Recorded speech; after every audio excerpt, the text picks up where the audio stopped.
Shalom friends, I represent Shu Sri Lanka and I would like to welcome you all to this special broadcast of the Night of the Bride. Our beloved Mashiach told us in John 14:2 that in his Father's house there are many dwelling places and that he goes to prepare a place for us. Then in Revelation 21:2 we see the fulfillment of this promise, where we see the holy city coming down from heaven, clothed like a bride, adorned for her husband. Let us pay very close attention to this verse, as there are many aspects to note. Clothed like a bride, made ready for the husband, a holy city, a city with people, a city with gates, coming down from heaven. So what is this city? Who is this bride? Revelation 7:9 gives us an idea who this bride is.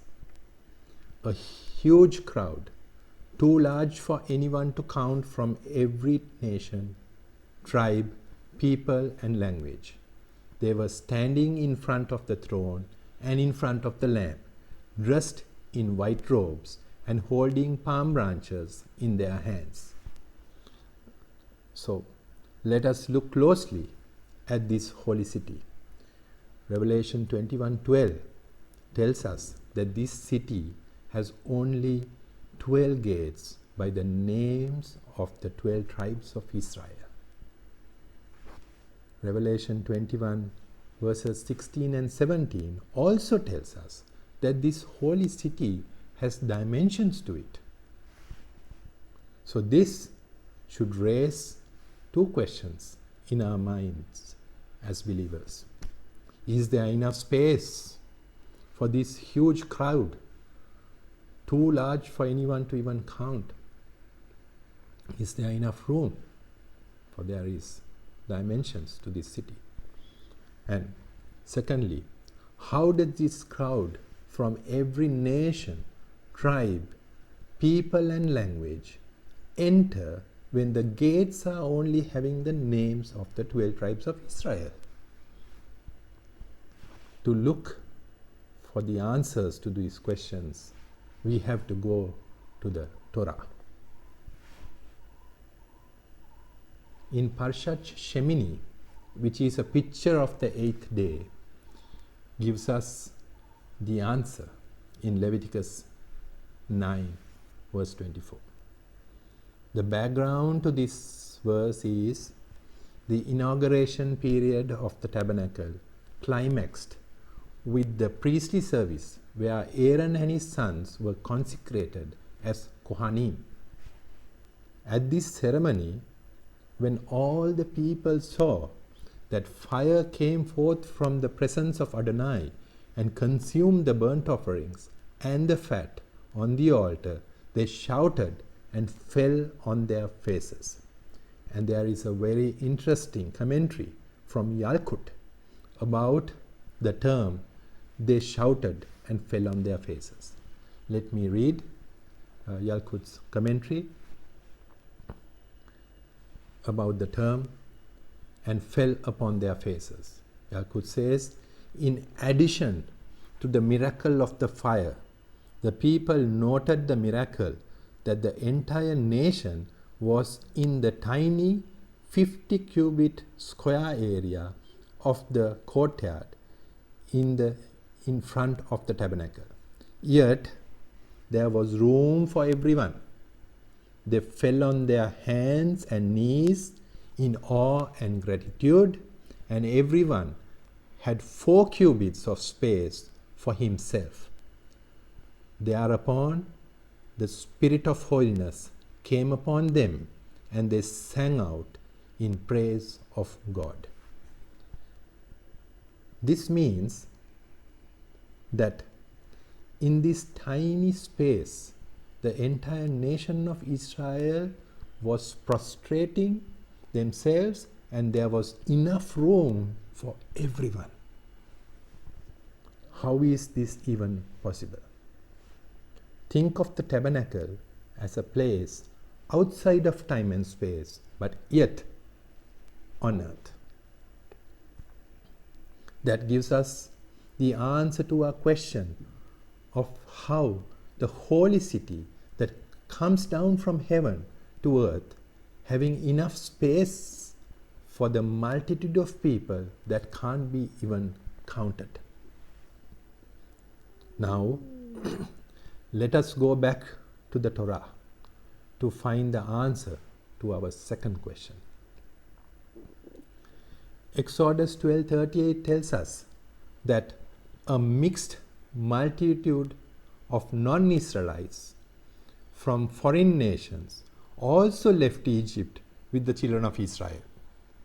From the Hebrew term used in this verse, Erev Rav, used for the mixed multitude, we know that this was a great number of non-Israelites. But when we come to the first census after the children of Israel coming out of Egypt, and the first census is recorded in Numbers 1-2 onwards, we see that there is no mention of any count of the mixed multitude of the non-Israelites. So, what happened to this great multitude? The answer is they were grafted into Israel. They grafted themselves into Israel.